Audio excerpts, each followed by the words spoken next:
All right, so I'm doing a rebuild and some performance work for an MS-880. Customer brought it to me, and here, let's look at it from this side. The tank handle's broken and it's hanging on by a thread. A new one from Steel is about 300 bucks out the door with tax. So I've got a Holtzforma G888, G888, yeah, fuel tank to replace it. I've had halfway decent results using these tanks. I've had a few of them that leaked right out of the get-go, but after, I think I've used maybe 10, not of this particular version, but some 460 tanks and 440 tanks. Those have been a decent substitute for the price. It'll do. What I have noticed, and it's very consistent, is that the linkage, and we'll get into this, and I'll add another piece on this on the build thread. The linkage system on an 088, 84, 880 is relatively complex. It's kind of a head buster if you haven't done it before. But when I'm looking at these components, you know, that throttle rod is kind of flimsy.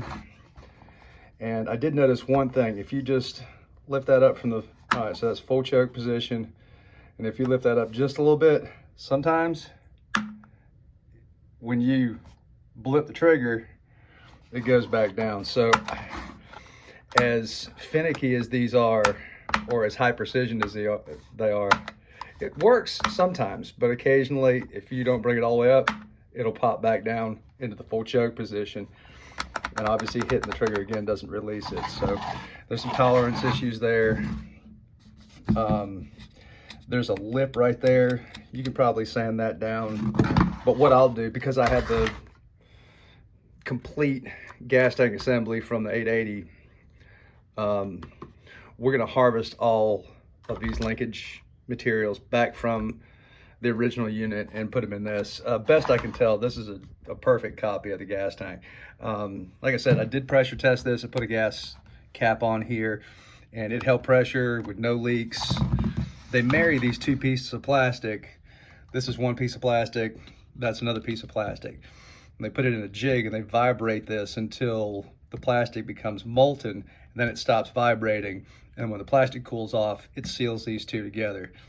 And that's typical, you know, you see the same results from steel where it's been vibrated together. If you look right there, there's the molten plastic to make the seal. You know, the fuel filter that came with this in the tank is a little restrictive.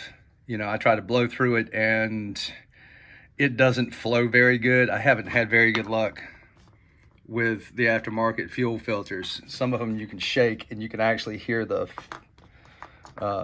cartridge shake back and forth. So that means it's not sealed in there. So the only thing that's filtering is this nylon mesh on the outside, which doesn't keep trash out of your carburetor. All right, so enough about that. When we get this together, I'll do an in-depth piece on how this linkage system goes together. It's a head buster, and but when it's right, it works like a champ. All right, thanks for watching, y'all.